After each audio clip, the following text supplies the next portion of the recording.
Bismillahirrahmanirrahim. Assalamualaikum warahmatullahi wabarakatuh. Alhamdulillahirabbil alamin wa bihi nasta'in wa ala umurid dunya waddin. Wassalatu wassalamu ala asyrafil anbiya'i wal mursalin wa ala alihi wa sahbihi ajma'in amma ba'du. Taib nahnu ka firqah tsalitsah sanuqaddimu lakum an ta'rifi ilmi tauhid wa mawdu'ihi wa manhajihi wa hukmi ishtighali bihi.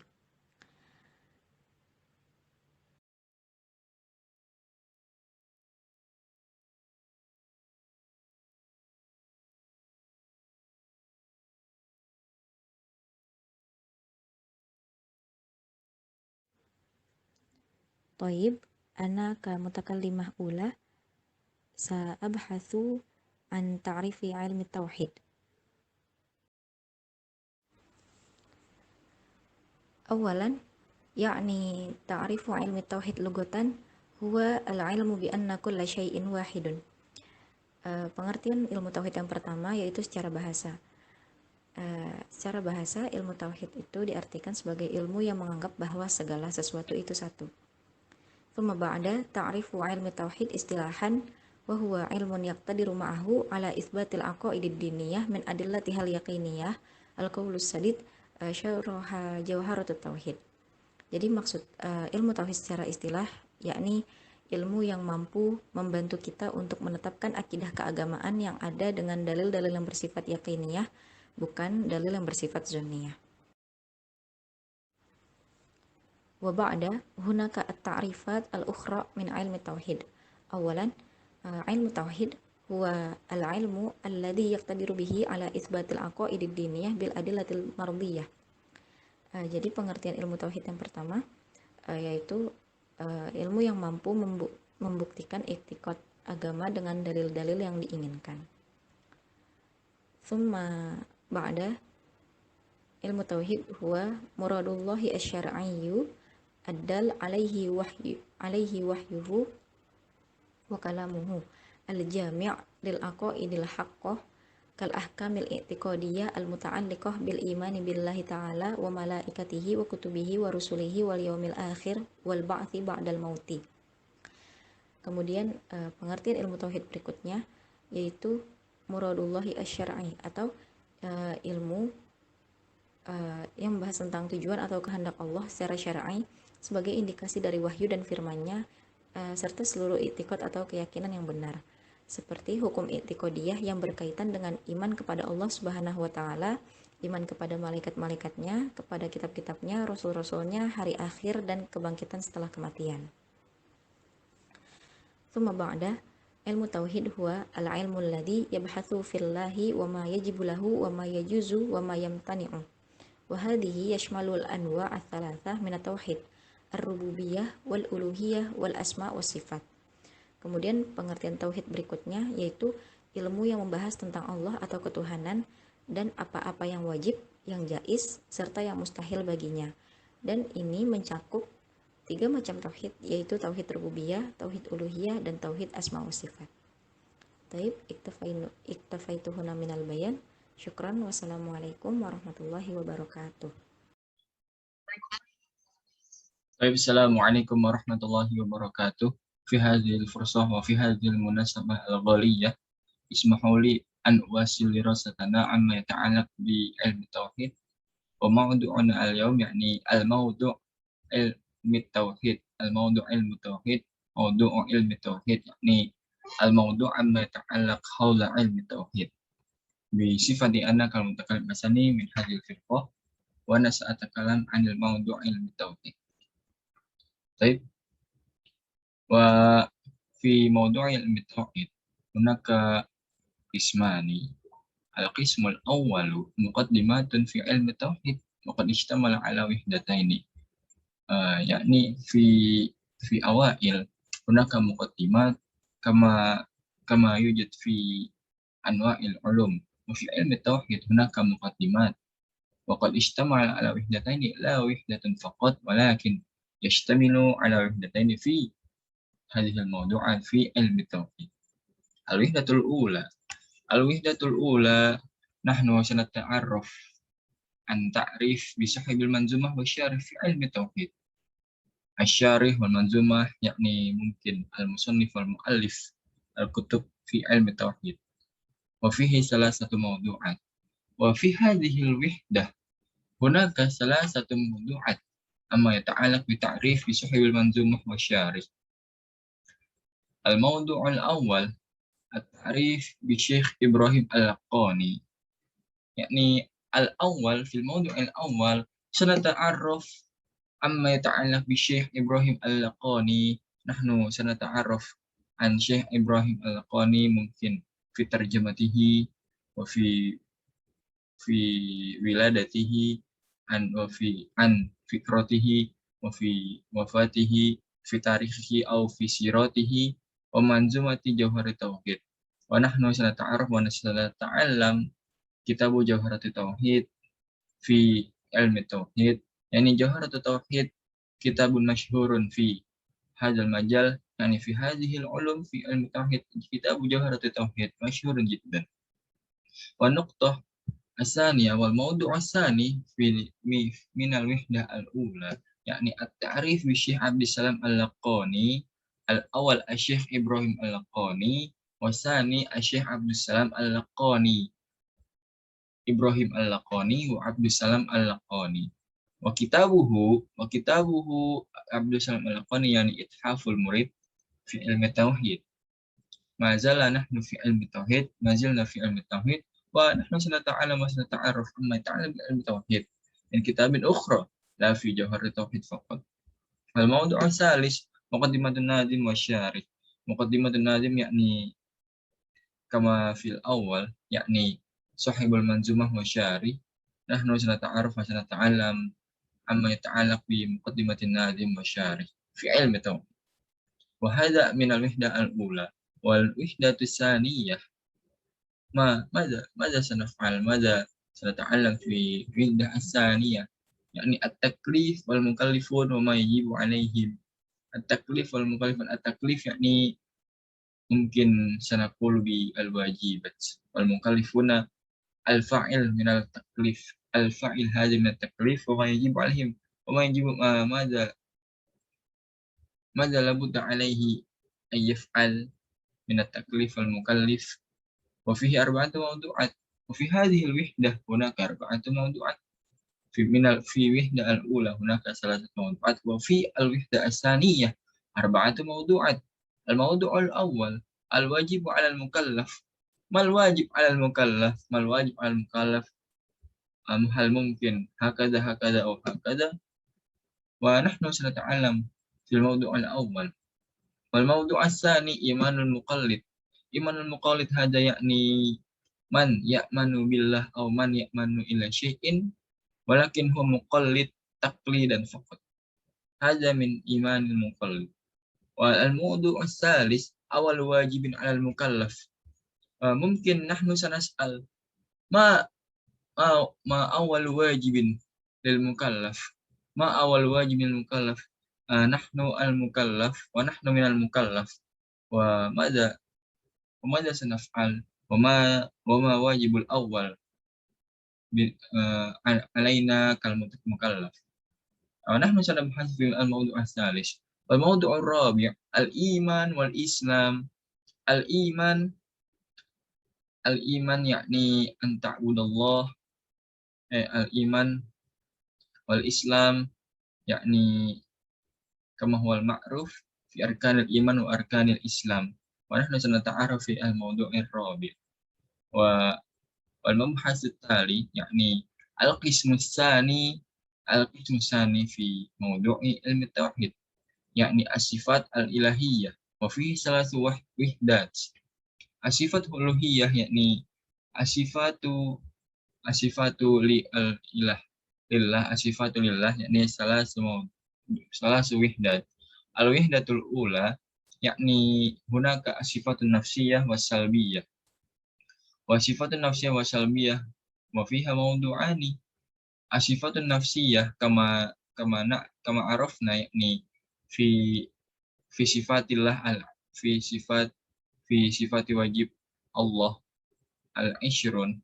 هناك وجود قدم بقاء مخالفة إلى آخره. الوجود هذا من الصفة النفسية li Allah Subhanahu wa ta'ala. Wa sifat asalbiyah yakni asifat salbiyah, asifat asalbiyah yakni asifat ma ba'da al-wujud. Kamisli tidam baqa mukhalafatul lil hawadisi.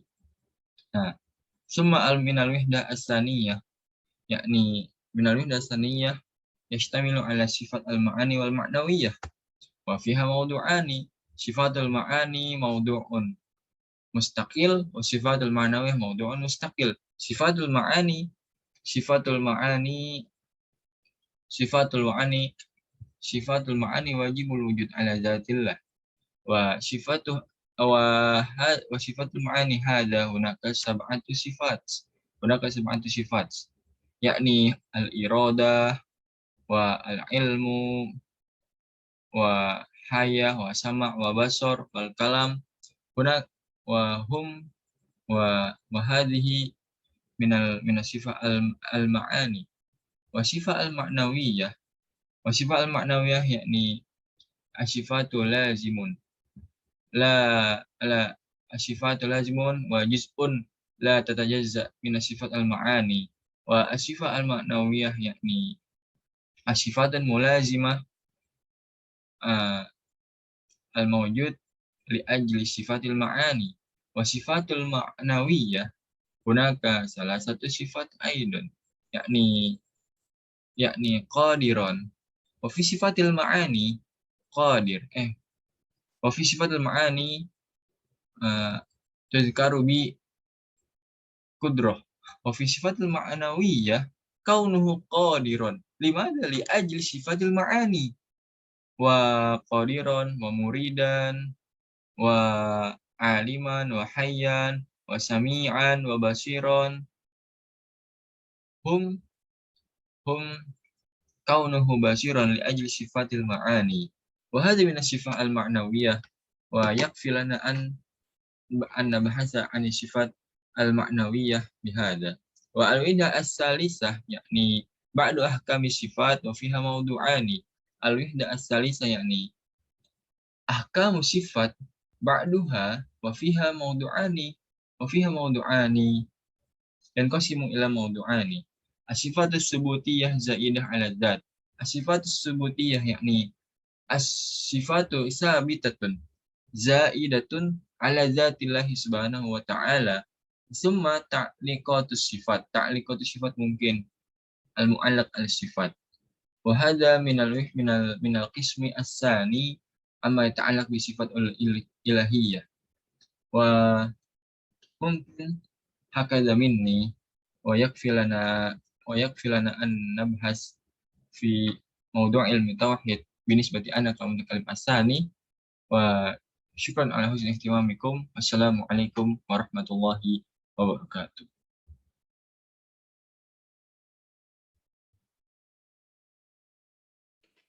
بسم الله الرحمن الرحيم. الآن سأبحث عن أنواع مناهج البحث في العقيدة وأصول الدين. ينقسم هذه المناهج إلى ثلاثة أقسام. الأول يعني من حيث مناهج التلقي، ثم الثاني من حيث مناهج الاستدلال، والثالث من حيث مناهج البحث المتبعة في دراسة العقيدة والتوحيد.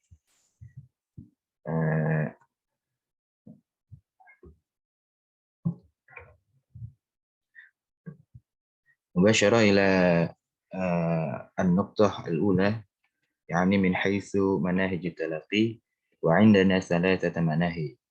الأول المنهج النقلي، وهو الذي يلتزم بالكتاب والسنة يعني بالقرآن والحديث النبوي ويقدمهما في العقيدة والتفسير وغيرها، ويتمثل في الاعتماد على إجماع الأمة، ثم إلى إجماع الصحابة، ثم إلى الخبر المتواتر وسيرة الصحابة وإجماع السلف، وهم مسلمون في القرن الأول الهجري. ثم المنهج الثاني المنهج العقلي، وهو الذي يعتمد على العقل ويأخذ بالتأويل وهو منهج للمتكلمين والفرق الإسلامية والفلاسفة الإسلام.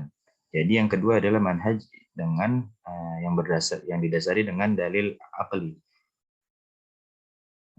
dan juga mengambilnya dengan cara takwil, memutuskannya dengan cara takwil.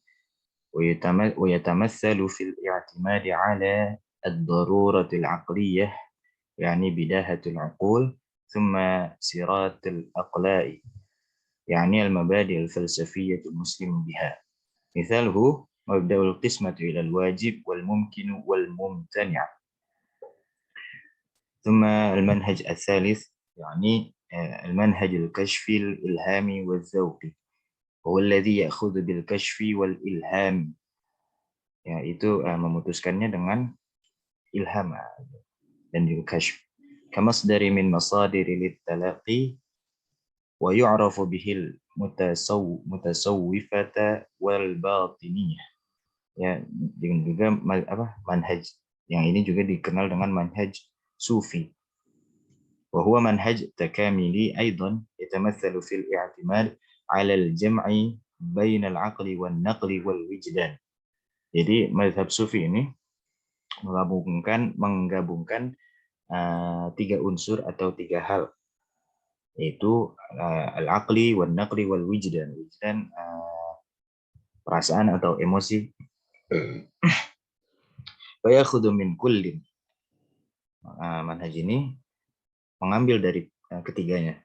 Bitarfin fi hududi ma yatawassal bihi ila mustawa al-ma'rifat al-matlubah.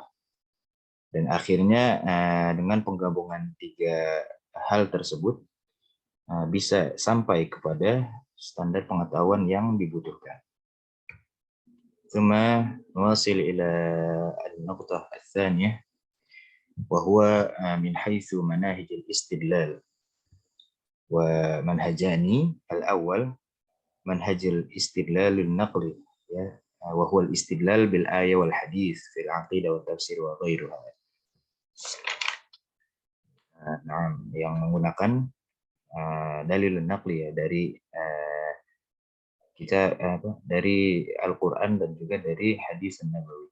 Wa wadhifatul aqli hiya al-istinbat min al-kitab was sunnah wal bayan wat tawdih wad difa'u 'anil aqidati al-islamiyah bima sahha min al-ma'thur. Jadi yang istinbat yang dihasilkannya itu adalah kitab, sunnah, dan bayan yang benar dari peninggalan manhaj tersebut. Thumma tsani manhajul istidlalul aqli wa ya'tamidu bil idafati ila al-Qur'an was sunnah 'ala al-qiyas wal ra'yi.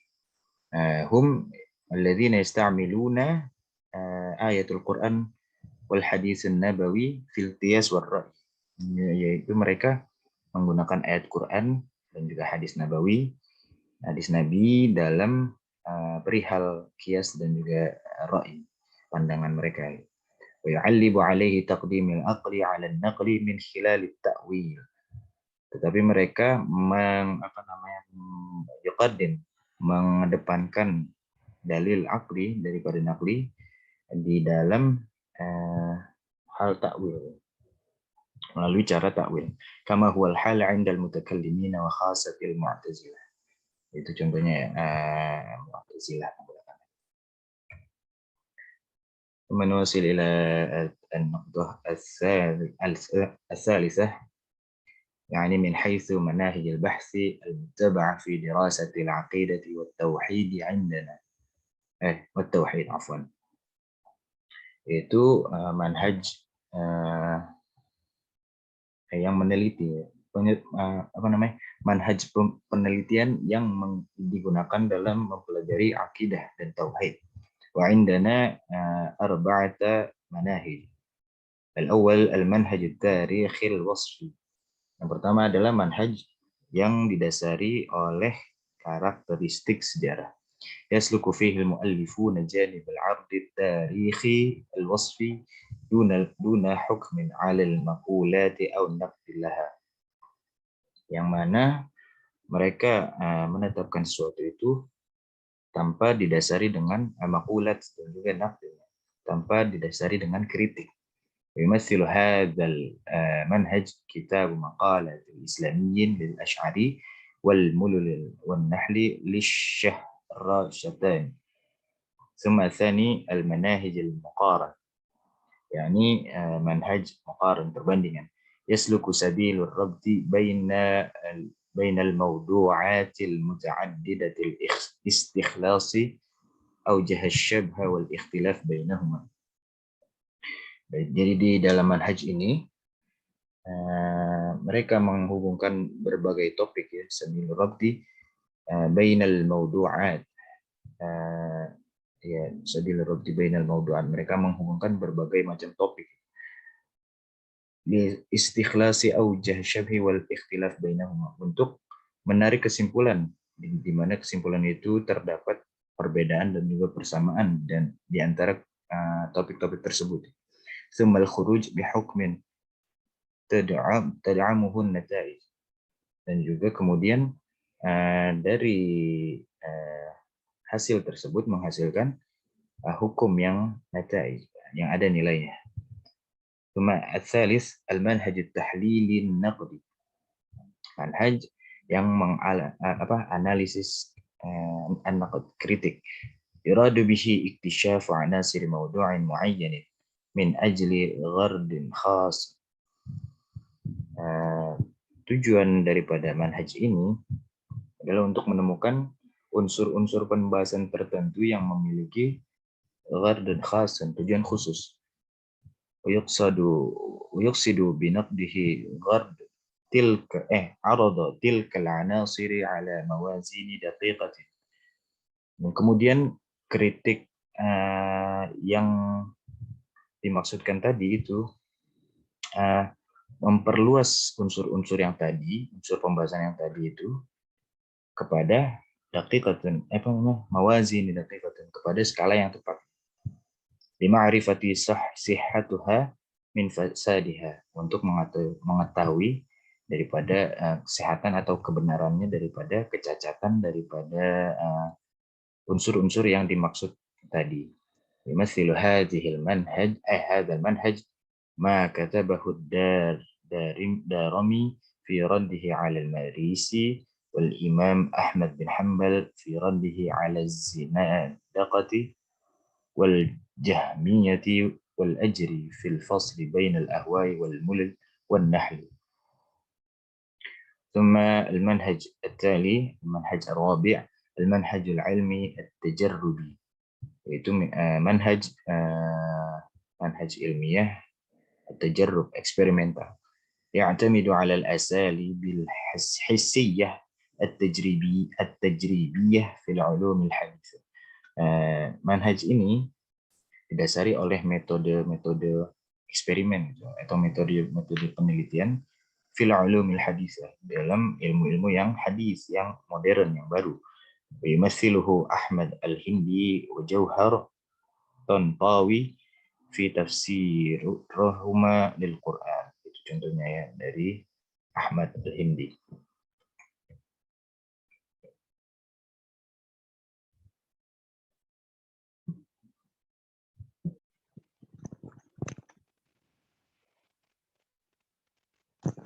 Baik, bismillahirrahmanirrahim. Assalamualaikum. Ini Fikri Nugraha melanjutkan pembahasan yang keempat yang berjudul Al-Hukmu Bistighalihi, yaitu hukum menyibukkan diri untuk mempelajari ilmu tauhid. Slide selanjutnya. Kama huwal ma'ruf anal kalama wat tauhida huma ismani li syai'in wahidin walidha ahsan alaina an nurakkiza afkarana ila hadha ta'bir. Seperti yang sudah kita ketahui, bahwasanya ilmu tauhid itu memiliki nama lain, yaitu ilmu kalam. Maka dari itu, saya di sini menyediakan beberapa ibarah dari beberapa kitab turos yang berkaitan tentang hal itu semua. Yang pertama, ini ibarah atau takbir diambil dari kitab Ittihafus Saddah lil Muttaqin bi Syarhi Ihya Ulumuddin Sahifah Isnen wa Sab'in Al-Juz Ats-Tsani Darul Kutub Al-Islamiyah. Nah, di sini ada pendapat Imam Al-Ghazali ya. Karena yang dikutipnya oleh saya pendapat Imam Al-Ghazali, maka di sini saya tuangkan pendapat Imam Al-Ghazali. Fa in qulta ta'allumul jadali wal kalami mazmumun ka ta'allumin nujumi aw huwa mubahun aw mandubun ilaih. Nah, ketika kita punya angan-angan nih, punya pertanyaan di dalam hati, gimana sih hukum mempelajari ilmu kalam, hukum mempelajari ilmu jadal? Apakah hukumnya itu dicela sebagaimana mempelajari ilmu nujum? Ataukah mempelajarinya itu dibolehkan? Atau bahkan disunatkan? Fa'lam. Maka jawabannya, fa'lam anna linnasi fi hadza ghuluwan wa israfan fi atraf. Nah, ketahuilah kata Imam Al-Ghazali dalam masalah ini hukumnya itu debatable. Ada perdebatan di antara para ulama. Bahkan ada ulama yang berpendapat sangat sangat parah ya gitu. Sangat parah dalam artian sangat keras menentang. Terus famin qailin annahu bid'atun wa haramun. Ada sebagian ulama itu yang berpendapat bahwa hukum mempelajari ilmu kalam itu adalah bid'ah dan juga haram. Wa annal abda in laqiya rabbahu bi kulli dhanbin siwa syirki khairun lahu min ayyalqahu bil kalam. Mereka itu berpendapat haram dengan dalil pendapat Imam Asy-Syafi'i bahwasanya orang yang bertemu dengan Tuhannya dengan membawa dosa selain dosa syirik itu lebih baik daripada ia bertemu dengan Tuhannya dengan mempelajari ilmu kalam. Itu wa min qailin annahu wajibun wa fardun imma 'alal kifayati aw 'alal a'yani. Ada juga yang berkata bahwasanya mempelajari ilmu kalam itu wajib, maupun wajibnya wajib kifai ataupun wajib aini, atau dalam bahasa lain fardu kifayah ataupun fardu ain. Wa annahu afdalul a'mali wa a'lal qurbat. Kenapa kok bisa wajib? Karena tauhid itu, ilmu tauhid itu amal yang paling afdal dan juga peribadahan yang paling tinggi derajatnya. Fa innahu tahqiqun li ilmi tauhid wa nidalun an dinillahi ta'ala. Karena dengan kita mempelajari ilmu tauhid, kita akan mampu merealisasikan ketauhidan kita kepada Allah dan kita mampu untuk membela agama Islam, agama Allah. Selanjutnya, slide selanjutnya.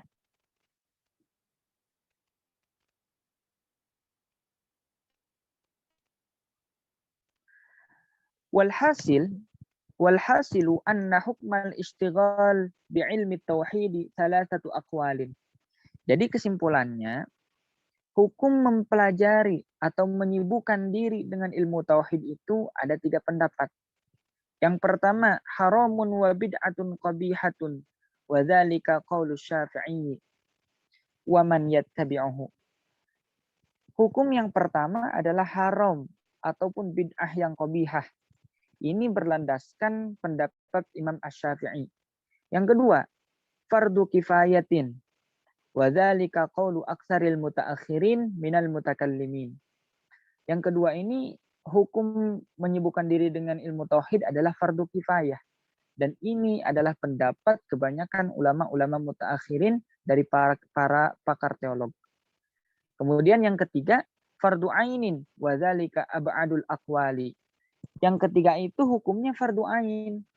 Menyibukkan diri dengan mempelajari ilmu tauhid itu. Tetapi pendapat ini pendapat yang jauh dari kebenarannya. Kenapa? Karena sudah jelas Allah itu tidak memerintahkan kita, tidak mewajibkan kepada kita untuk mempelajari ilmu tauhid. Atau menyibukkan diri gitu. Maksudnya menyibukkan diri dengan ilmu tauhid. Nah, di sini ada beberapa hal yang harus kita dudukan perkaranya. Yang pertama, kenapa Imam Asy-Syafi'i menganggap menyibukkan diri dengan ilmu tauhid itu haram? Di sini dijelaskan, qala al-alamah Sa'duddin At-Taftazani fi syarhil aqaid an-nasafiyah. Di sini al-alamah Sa'duddin At-Taftazani ma nuqila an ba'dis salaf min at-ta'ni fihi wal man'i anhu ay an ilmil kalami. Jadi ada satu pendapat yang ditukil, yang diambil dari pendapat sebagian ulama salaf, yang mana ulama salaf itu mencela dan juga melarang untuk menyibukkan diri mempelajari ilmu tauhid. Karena Imam Syafi'i juga termasuk ulama salaf, maka di sini masuk kenapa pendapat Imam Asy-Syafi'i itu melarang atau mengharamkan. Kenapa? Fa innama huwa lil muta'assibi fid dini wal qasiri an tahsilil yaqini wal qasidi ifsada aqaidil muslimin wal ghaidi fima la yaftaqirru ilaihi min ghawamidil mutafalsifin. Nah, adanya hukum haram ini bukan haram secara mutlak, haram secara menyeluruh, melainkan ada syarat-syaratnya. Dalam artian kenapa? Imam Syafi'i menyebutkan haram di sini itu terkhusus untuk orang yang ta'assub dalam beragama, fanatik dalam beragama. Yang kedua, orangnya itu qasir fi tahsilil yakin, memiliki sifat teledor ataupun ingin mencapai martabat yakin dengan cepat, teledor. Yang selanjutnya, orang yang bermaksud untuk merusak akidah-akidah kaum muslimin. Yang selanjutnya, orang yang memperdalam sesuatu yang tidak dibutuhkan, yaitu tentang kerancuan para filsuf. Kenapa? Karena filsuf pada zaman itu mengedepankan akal tanpa mementingkan nakal. Mengedepankan ukul tanpa mementingkan nukul.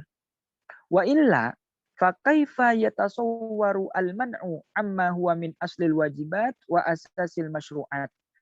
Kalau bukan karena itu, kalau bukan hukum haram itu hanya untuk muta'assib, qasir, terus qasid dan ghaid, maka bagaimana bisa dilarang? Padahal ilmu tauhid itu adalah pokok dalam syariat Islam, pokok dalam satu kewajiban. Karena kita itu dituntut untuk mengenal Allah, untuk menauhidkan Allah. Nah, dari sini kita pahami hukum dari mempelajari atau menyibukkan diri dengan ilmu tauhid. Bahkan ada juga yang berpendapat bahwasanya hukum haram yang dilontarkan oleh Imam Asy-Syafi'i itu karena pada zaman Imam Asy-Syafi'i, terkhususnya muridnya Imam Ibn Muhammad Ibn Hanbal, di sana itu munculnya kaum-kaum Mu'tazilah, yang mana seperti kita ketahui kaum Mu'tazilah itu yuqaddimunal aqla, mereka itu mengedepankan rasio, rasionalitasnya mereka dahulukan daripada adanya nas atau teks-teks yang berbicara. Oleh karena itu, karena Imam Syafi'i takut orang-orang muslim terjerumus pada pemikiran Mu'tazilah, maka beliau larang mempelajari ilmu, memperdalam ataupun menyibukkan diri mempelajari ilmu tauhid. Mungkin sekian dari saya, mudah-mudahan ada manfaatnya. Wassalamualaikum warahmatullahi taala wabarakatuh.